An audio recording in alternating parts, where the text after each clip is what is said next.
What's going on, YouTube? This is Jim Afanis, aka Viper Magic, and today is Hotfix Day. Patch 1.02.2 is live. Whether you got it for the Xbox or the PlayStation, we could all get along for at least 5 minutes and talk about this hotfix. Let's dive right in. The first one actually revolves around the ship. So if you bought the limited edition or the Ghost edition, like me, you notice that you got the Valkyrie 05X exclusive ship. I'm putting exclusive in air quotes because there was a bug which allowed a lootable ship, the Aurora Lance, to be unlocked, which looked identical to the exclusive Valkyrie 05X. They have since fixed that. So if you have the Aurora Lance, it looks a little different now, and the Valkyrie is back to being that unique character model, or model that you could only get had you bought the limited or the Ghost edition. Okay, big deal. Let's move on to bigger fish. There's a little bit of hot fixes today regarding the Titan and the Warlock. The Titan Unbreakable has been fixed. It was granting a little more agility than was intended. And if you're a Warlock and you use Brimstone, you can now use it in the air. I don't see the news about the Warlock being able to use their special when people are sitting down, though. Yeah, that one's still out there. And if you don't know what I'm talking about, have one of your buddies as a Warlock. Hit a special and play on the other team and sit down, or Google the video. It's actually kind of funny. I haven't seen that fixed yet. Maybe it was and they didn't talk about it. I don't know. But the meat of this patch is not about classes and it's not about ships. It's about weapons. So, what did they fix? Well, auto rifles got the nerf that everyone, in Crucible at least, had hoped that they would. Is it a big enough nerf? The jury's still out on that. Basically, the base damage has been decreased by 2% per shot. Your headshot bonus, which Destiny refers to as precision damage, has been reduced from a 1.5 multiplier of base damage to a 1.25 multiplier of base damage.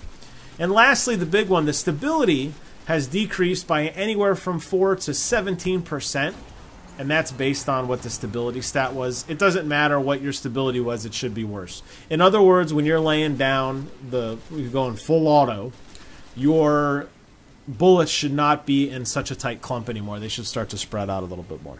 Now, I did play with this a little bit. I do have a legendary auto rifle that I've been leveling up. I still don't have it at max yet. I'm pretty darn close. Need a little bit more helium coils? But that's my problem, not yours. And I do notice the stability thing. The damage I notice is very minute. You're only talking 2%. The multiplier I did notice as well. So these are weaker now. Obviously, people were owning with these on the Crucible, and it looks like steps have been taken to reduce their effectiveness. Of course, this is always a slippery slope when you take away something from a player or you change a skill in some capacity. You always run the risk of going the wrong way. So we'll see. The jury's still out on that. Auto rifles weren't the only weapons that was touched. Oh, no. Hand cannons. In-air accuracy is now increased. I don't know a lot of people who really jump laying down the law with hand cannons. I haven't really tested this. I do have a hand cannon that I just carry around when I'm feeling Dirty Harry, kind of, you know. I got that red revolver just ready to drop some fools. I haven't noticed a whole lot with the in-air accuracy. I don't see any other changes in statistics, so I guess they felt the damage was good enough. Now, I think anything was underpowered compared to auto rifles, so maybe this was a good move. We'll find out. Scout rifles, however, they did increase base damage by 6% per shot. That's a lot. They've also increased the damage against alien combatants only by another 6 to 25%. And they've also said they've improved target acquisition in addition to recoil tuning. Now, obviously, recoil tuning goes kind of to stability. So per shot, the gun's going to have a kick up, but it needs to return to a more neutral state. If you haven't played with the Icebreaker sniper rifle yet, just shoot that thing 6 times, or yeah, 6 times as fast as you can. No matter which way you're looking, your character is going to look straight up because the recoil is so high on that gun. Obviously, a scout rifle, which is your primary weapon, shouldn't be that high. So it sounds like they've dialed it back. I haven't gotten to play with this yet. As far as the recoil tuning, I'm not exactly sure what the target acquisition is. I don't know if that has anything to do with auto aiming or maybe something with hitboxes. I'm not entirely sure. So the jury's still out on that one. I will say, though, that the base damage is nice, and there's additional damage against enemies, so that should make it more combative in Crucible. I'm going to test that out tonight, and I'll let you all know soon. Shotguns. Shotguns decrease the base damage at maximum range fall-off by 20%. So, what does that mean?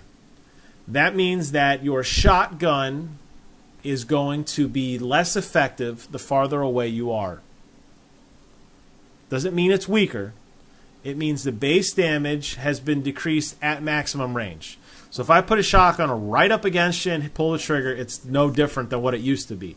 However, if you're a little farther away now, that last part, it starts to fall off 20%. Now, I'm one of those guys who in Crucible likes to do the old shotgun and then uppercut move. I don't know if this is enough to take enemies out now, or there's going to be another shotgun shot that's required, or to be closer. Time will tell on that. I think a lot of people were upset with the shotgun. I don't mind it being a one-hit kill if you get right in somebody's face, because to me it's kind of like the new melee. However, if it's too far of a range and it's too powerful, obviously that's no bueno. Especially when there's no cool-up as opposed to, say, a fusion rifle where it's got to and then shoot. Shotgun's an instant shot, and if you're like my buddy Sid and you got that exotic shotgun, it's like a freaking auto machine gun shotgun. So they decrease the damage on the far end. Again, as with every other nerf, we're going to see how this plays out. The exotic weapon, all you guys who had the Vex Mythicast, the base damage is then decreased by a whopping 34%. Oh my god, that's a lot. That's really a lot. That's a third decrease in damage. In addition, that multiplier has been increased. So you're going to be rewarded now from 1.25 to 1.5 times damage. However, with the base damage decrease, I'm not saying that's nerfed into oblivion, but that's a pretty significant nerf. And I always wonder how'd they come up with 34%? Why not 35 or 33? We'll let the experts be. I'm just an internet pundit. In addition, the Pocket Infinity, the enhanced battery perk, has now been replaced with speed reloading. Okay, so you're going to reload a little faster now if you got one of them. There's a couple other perks. Metal Detector didn't actually provide additional ammo, and Lightweight had the agility stack even when the gun wasn't being actively used. So I don't really mind. I shouldn't say don't mind. I don't pay attention to a lot of the stats in the game, and I'm going to be doing a video on that later in the week. Maybe I should. But somebody noticed that basically you put on a piece of gear and take it off, but you're still getting that bonus. So that's a solid change. Strikes. Engram rewards from strikes now appear in post-game activity summary. They used to not. Now they do. You'll notice, I noticed this actually. Sometimes you'll see the two little boxes appear. Sometimes they'll be off to the side. They won't be nice and neat under the frame that shows your kills and deaths and all that. It'll actually be floating off in limbo. In addition, for those Vault of Glass Raiders, the Templar encounter, there's a kill volume added to sniper platforms to prevent players from sitting on top of them. So you got that, and you got the relic is now removed and respawned if the holder leaves the playable area. Okay, minor changes. Sounds like some exploits that they cleaned up. And in addition, this is the one that actually shocks me the most. Destination. It's under the caveat of destinations. The Fallen have also retreated from their hold over the Rocket Yard to discuss a new takeover plan. I can tell you the Rocket Yard is so barren now, it's weird. It seems like they're not there. And I think, I'm just guessing, I'm guessing that this has to do with people finding so many different places to exploit. There are so many new loot caves that have been spawning up. I feel like this is just a Bungie knee-jerk reaction to just get rid of everything. We'll figure it out later. Everybody's gone. I don't know. It does seem a lot more barren to me, and I'm sure that this is just a, like I said, a knee-jerk kind of, oh crap, we're going to do something really fast kind of move. We'll have to see. So, all in all, interesting patches. They did wait to do this after the Iron Banner event, which if you didn't check out my previous video, please do. I think that event was a failure. And I would have been a lot more curious to participate in Iron Banner had some of these changes been implemented during Iron Banner. So I'm not entirely sure how this is going to play out. Now, we're going to obviously have to take the test of time and see.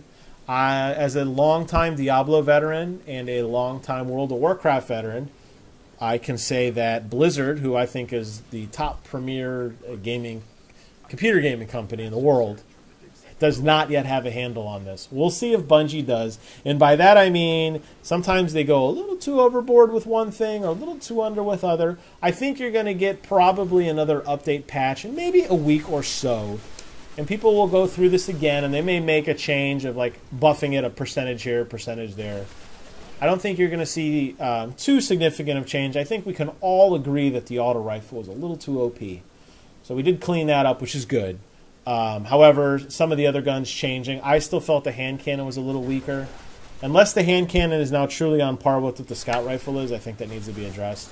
Most hand cannons, except for the really cool one I found, usually have a lower clip size. So you got to think, you have to equate reloading into that whole damage scenario. So you think of an auto rifle, at least the one you're watching in my video now, has got 26 shots.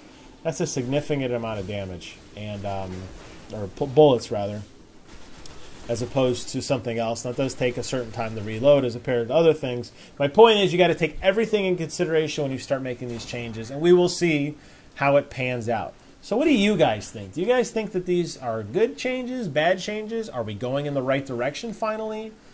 Does this address any of the other issues that people have been having? Well, I could tell you the answer is no. However, I would be curious to hear what you guys think. So comment, rate, subscribe, or do none of the above. And until then, I will see you guys on the other side.